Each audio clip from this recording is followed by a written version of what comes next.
What do we smell? Yeah. Fruity. Fruity. What kind? Grapes. Grape. Grape. Okay. I think it smells like veggies.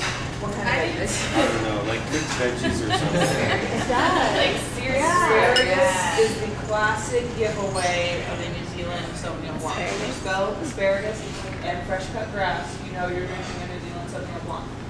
We've also got what kind of citrus? Yes, for sure. In your face grapefruit. What else? Lemon, orange, pineapple, tropical fruit, for sure. Lemon. Absolutely. The smell and taste totally different. Doesn't it smell like What some about, kind of like cooked veggies? what about green pepper? Who gets green pepper? Yeah. Yeah. Like right when you cut it. Green pepper, absolutely. Also, passion fruit. I hadn't smelled a passion fruit before I went to New Zealand. But this is what a passion fruit smells like. So if you ever get the chance to smell one or eat one, do it. They're incredible. So we've got a lot going on. When we were thinking of the domain Sommelier today, there wasn't too much going on. But this is like in your face, a lot going on. So if you were to drink this with food, it might interact with it a little bit. This is great to drink on its own, but it's also perfect for shrimp tostada, something with bright, zesty flavors. You can also with, you know, crab, oysters for sure. Big flavors. Yeah. All right, let's say.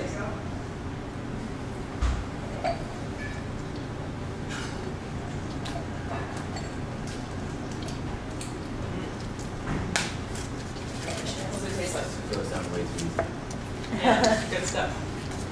It tastes like all that. A lot of the complexity in here. Yeah, the taste it's just really smooth.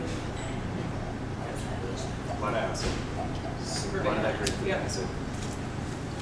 You don't get too much of the vegetable characteristics on the Probably tastes. palate as much, but the citrus is there for sure. Bright, acidic, kind of dry. You've got that watery thing going on. Definitely want to drink more of it. So that's from New Zealand Sauvignon Blanc. Koenig is a family-owned Napa Valley Sauvignon Blanc. Yeah. This has been around for a really, really long time. Koenig started in the 70s. They're really great friends of Dave Miller and Williams.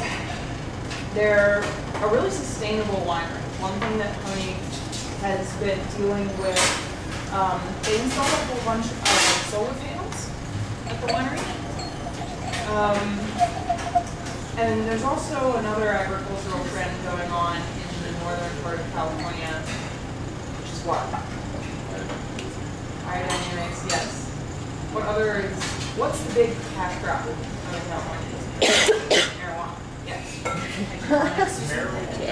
No, I know, especially well, yeah, and there's all these laws in Northern California that if you're going to grow marijuana legally, you have to offset a certain percentage of your energy by sustainable energy. The one thing that Koenig is dealing with are the marijuana farmers stealing their solar panels, which is very expensive and a huge issue. So they've started to install these tiny little windmills all over their property. It's really windy up there. The big ones are against the rules because they're too big. Slightly it cause all this turbulence within the vineyard. But if you install one that's really tall and spins really quickly, you're going to get more energy out of it. So that's one thing that they've been dealing with. Which I guess pick and choose who you tell your stories to, but I think that one's kind of an interesting one. Anyway, this is made in the old world style. More restrained, less of that bright, fruit-forward citrus acidity. More flint, natural earth flavors. Not so much citrus punch you in the face. green apple. Absolutely. It smells like mangoes and bananas. Yeah, yeah. Like simply fresh orange juice mixes. Like Blue, white, banana. Yeah. Like a banana chip or something. Yeah, Yeah. that's it. And what else do we smell in this one that we haven't smelled before? Vanilla. Vanilla. And what does vanilla indicate? What does vanilla indicate? Oh, yes, oak. So, New Zealand Sauvignon Blancs tend not to see oak. I want to bring on an oak one because they are not doing your face good. This sees a little bit of oak, but in a restrained way.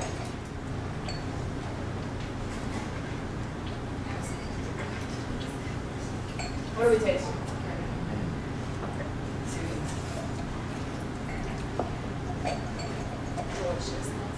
It's super different than your New Zealand, right? A lot It's of really different. very different. Yeah. Really soft. Yeah, kind of doesn't have a ton of Yeah, acidity. it's not as like acidic as the. Not near as acidic.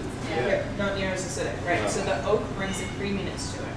It kind of kicks back on that super sharp, like, Yeah. acidic thing. Was it the Pinot Blanc that you said is one of those ones that doesn't have the elbows and like kind of just goes down? So this is kind of like that too, it just goes really easy. Yeah, that's one of my favorite wine terms. No elbows and knees, which also means well-rounded, well-balanced, nothing too over the top. Just the way it should be. White peach, nectarine, and melon, masking any excess acidity. That's what's going on here, right? Apricot, banana, guava. New oak aging will give the wines a vanilla sheen. So we see vanilla ones. Malolactic fermentation may add butter to the palate. I don't think that there's any mallow on this one. We don't get that super buttery thing going on, but we do get honey, toast, quince, less fruity. And what do we drink Sauvignon Blanc with? Or what do we drink each one of these? Let's talk honey first. Where are you going? Like soft shell crabs. Cheeses. Yeah. Yeah, cheese. Yes. It doesn't have too much of a bite. Asparagus, yeah. Both actually. The salmon, The grilled the smoked salmon thing with cauliflower. That would be a good pair too. Has our little alien symbol on the screw cap. Randall Graham is one of the big proponents of the screw cap, which is also called what? No idea. What's the other name for the screw cap? Stelvin closure. Stelvin closure. So that's your official fancy wine name instead of screw cap. I don't mind a screw cap because, first of all, it makes wine easier to open. It eliminates the chance of getting cork taint, something funky in cork. It eliminates us having to grow cork trees, which take forever, and then you have to bleach the cork, cut the cork, and compress the cork, and stick it in the bottle, and who knows if it's going to stay like that. It might shrivel up, or let air in, or let wine out. This is your 20th century answer to the cork. So people can drive home with it. Oh yeah. Y'all pass this bottle around too. The picture on the front is really awesome. It's like the UFO, like gazing on the vineyard or something. God, it's Oh, it is the alien. But the alien looks like it's. Oh, it it's does. like- Actually, it's better. So, and the deal with screw cap wines also is that the younger wines wines that are intended to be drunk younger tend to go under screw cap more often. Because, well, some people like the effects of cork, of aging under cork. So younger wines tend to have your screw cap.